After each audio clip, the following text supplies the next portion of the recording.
Hey guys, I'm Sarah, and this is Justice and Lane, and this is our facility design project. So to start off, this is the main entrance. They'll walk in there so that they can be seen by the athletic trainers, so they know that they're there without having to go to the waiting area first, and the athletic trainer will know that they're there. This is our rehab section, so we do have 4 tables with STEM and ultrasound in between them. So we also have hydroculators over here with the heat packs. We have rehab storage in these 3 sections and 3 private exam rooms in case an athlete needs to get treatment in a place that would be appropriate out in the public, or for if a doctor comes in and they need to do a private exam. In the waiting area, we do have a couple of couches and a water station. So there are 2 main offices for the athletic trainers that are certified, that run the place. And then there's a records room in between so they can store all of their files. The graduate assistants also share an office, so they have a workspace if they're trying to fill out paperwork. And here we do have a meeting room, so if they have to have meetings with coaches or together to get on the same page, they can meet in there. And so over here, we have our taping side. Our ice machine is here. We have laundry, so if we have dirty towels, we can put those in there. We have 5 taping tables, a fridge, and more storage for taping supplies. We do have counters with a sink for also more supplies like Band-Aids and things like that. And we do have a restroom, so if an athlete needs to change because they came from class, or they just have to go to the bathroom, they can go there. And in here is our hydrotherapy room, where we do have 4 places where they can take an ice bath, which seems to be really popular among athletes, so we decided to have 4 there.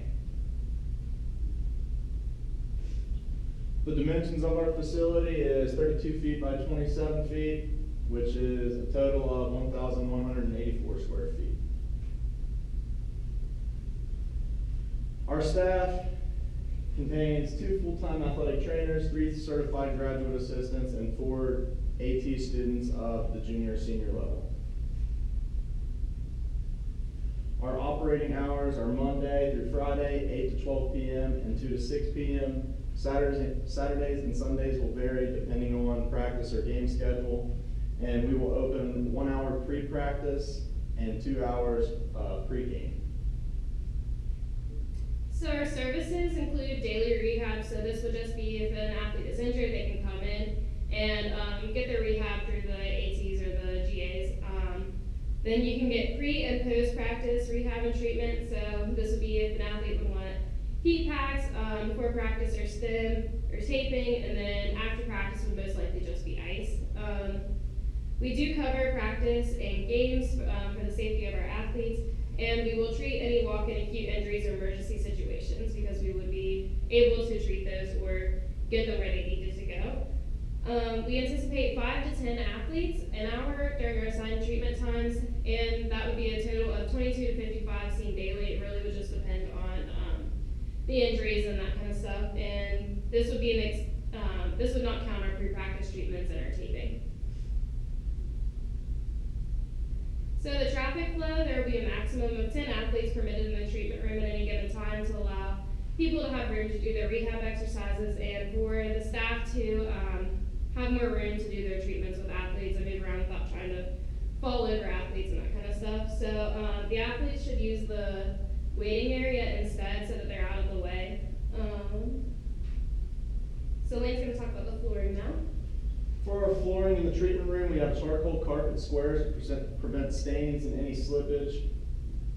In the wet room, we have black non-slip drainage tiles, which will be used to allow water to drain and also prevent slippage when people are getting out of the wet pools.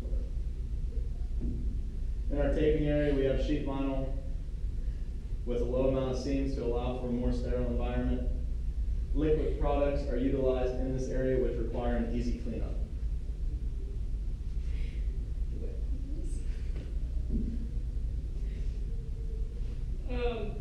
Okay, so the walls will be made of cinder blocks, and this will allow for load-bearing walls where necessary. And so within the facility, we decided to go ahead and keep the cinder blocks, but they'll be painted that way. It'll create more of a uniform look, as well as it's a slick enough surface so if an athlete needs to use the wall for any reason that they can. And we decided on brick and stone on the outside to create like a modern and pristine look, make it a little bit more inviting. For our ceiling, we have a 10-foot ceiling, which was chosen to allow athletes in the room to complete exercises, whether it be running, jumping, without breaking a light or ceiling. The suspended ceiling is to hide wire, plumbing, and support beams.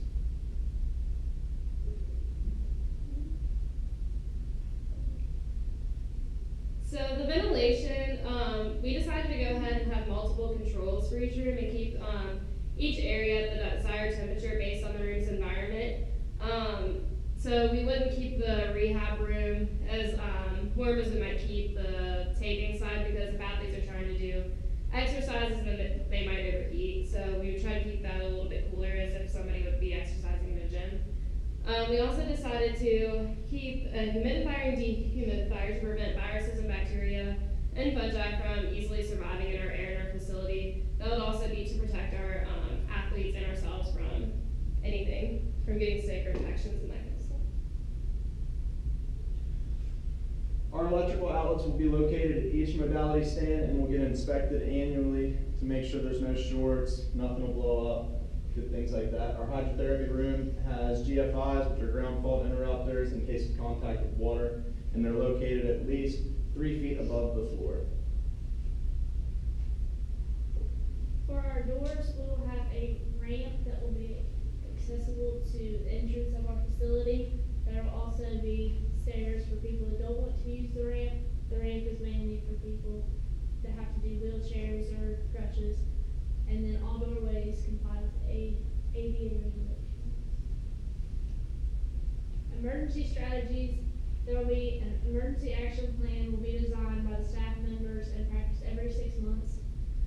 A designated exit sign will be placed above the entrance doors, and then one smoke detector will be in every room of the facility, and including one sprinkler in each of the exam rooms, each of the main offices, record room, and restroom, and while having 2 sprinklers in the hydrotherapy room, and the taping and rehabilitation area will include 2 rows of 3 sprinklers. And then an AED will be located by the entrance, as well as 2 more in the cabinets on the taping side. So we do have several facility rules. These would be for the safety of our athletes and ourselves. So there will be no food and drinks in the athletic training facility with the exception of water. This will help prevent like mold, any stains, people making messes that we might have to clean up. And this would also hopefully keep out bugs and mice and things like that. The possession or use of tobacco products and e-cigs are strictly prohibited. We feel like due to the science behind tobacco products and e-cigs that we probably shouldn't condone that, so we wouldn't allow that in our facility because we know that it's not good for their health. Foul or abusive language will not be tolerated between the athletes or in conversations with us. They will be asked to leave. So there will be no form of pleated shoes permitted in the facility. This will be to keep our facility nice and clean, and they won't tear up our carpets or scratch up our flooring and that kind of stuff, or damage our treatment tables, which can be very expensive. Athletes must practice personal hygiene before entering the facility. So an exception to that would be emergencies or situations that require immediate treatment.